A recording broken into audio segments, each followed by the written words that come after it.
Hi everyone, today I'm going to be making lavender French macarons. These have such a unique flavor and they surprisingly taste very good and they're really fun to make. So let's get started. So first I'm going to be making the lavender buttercream filling. So here are the ingredients you'll be needing.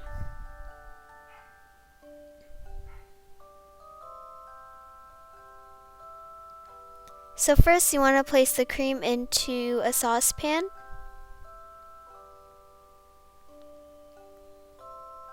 And then add the lavender. This is culinary lavender that I got from Williams-Sonoma. Now you want to put it on the stove and let it cook on medium heat.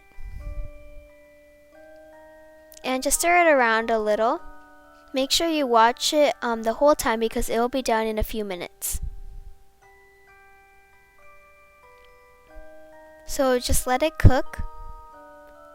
And when you see bubbles like that kind of bubbling out on the sides, that's when it's done. So just let it cool, and when you let it cool, the lavender will infuse into the cream and have more flavors. So now beat the butter in your stand mixer, or you can just use a hand mixer until it is light and fluffy, and make sure butter is at room temperature.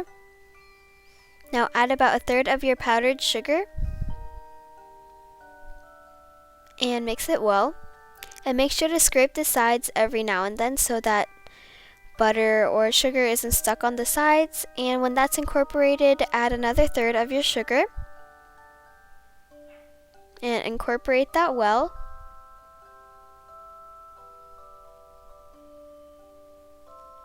And of course you want to add the remaining sugar.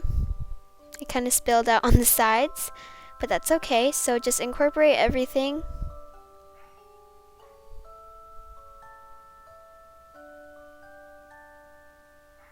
And then you want to take your lavender infused cream from before, and you want to strain it so that the chunks of lavender buds aren't in the cream.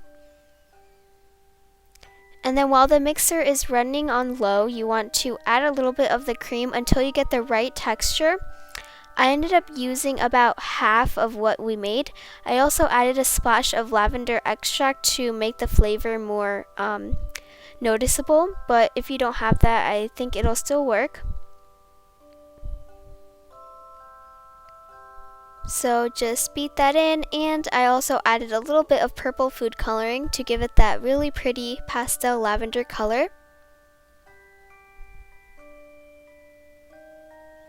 And now your lavender buttercream is finished. It's super light and airy, and it tastes surprisingly very flowery, and it's just very nice. So now we're going to make our actual macaron shells. So take 3/4 cup of almond flour. I actually made my own today for the first time. I just grounded up some raw slivered almonds. So you just want to sift that in. And then you want to do the same thing with 1 cup of powdered sugar, also known as confectioner sugar or icing sugar. Now take a whisk and just combine them together.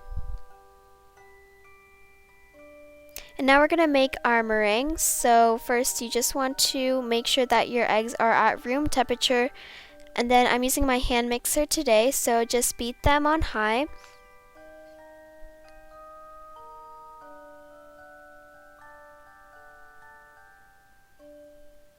Once they get very frothy, add about 1 tablespoon of sugar. I'm using a total of 4 tablespoons, and I'm adding 1 tablespoon at a time. So just continue to beat this mixture, and once it gets thicker, add more of the sugar until you get the right consistency of semi-stiff peaks.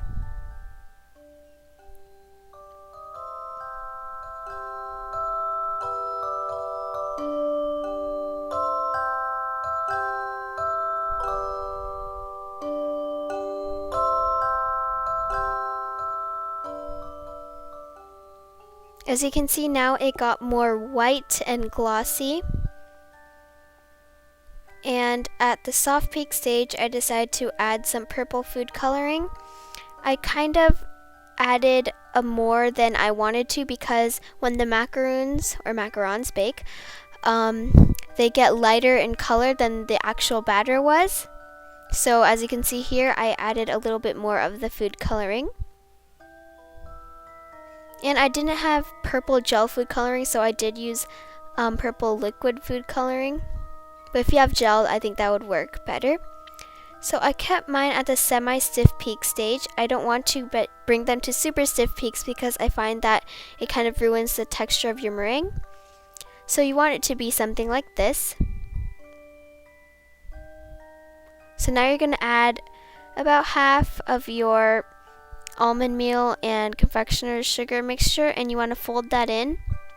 Try not to deflate the mixture, but of course it will deflate a little, but you can't stop that from happening.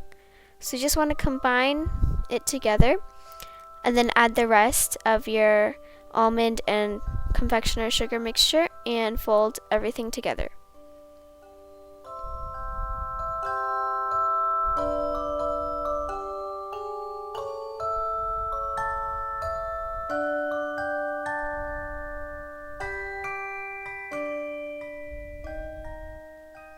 Soon enough, it should get fully combined like this, but you do want to bring it to the right consistency. So I think something like this is perfect when it kind of drips back into the bowl. A lot of people describe it as molten lava. So now you want to just put the batter into a piping bag, and it would be better if you had a round tip. I attached a Wilton 12 tip. It's kind of small, but it still worked, and you can use it without a tip as well. Just cut a corner off from the piping bag. And now I lined a baking sheet with parchment paper, and I'm just piping out some round circles. I made mine about 1.5 inches. You can make them pretty much any size you want.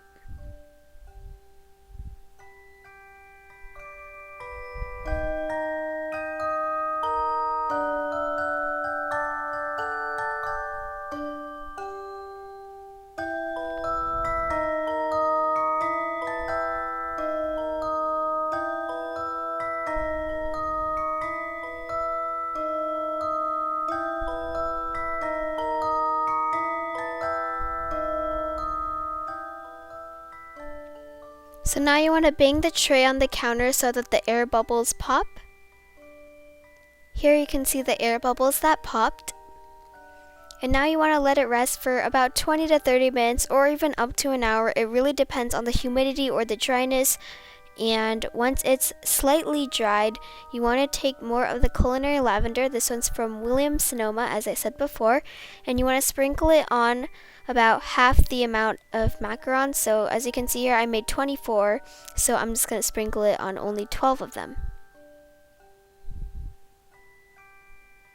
Once it's dried to the touch, you are now ready to bake them. And sorry, I have purple food coloring on my fingers. So you want to bake at 300 degrees Fahrenheit for 9 minutes, then switch the baking pan around and bake for another 9 minutes until the macarons are hard on top. Make sure you check every now and then because ovens are different. So mine are out of the oven. Mine did crack on a few of them, but it's just, crack. It's okay. They still taste fine. So now I'm taking some of that buttercream from before, just piping it into the center of one macaron shell. And then I'm putting one on top that has the lavender on top of it.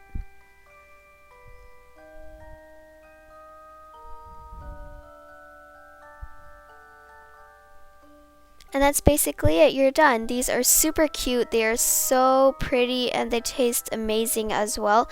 It kind of has a unique minty and floral flavor.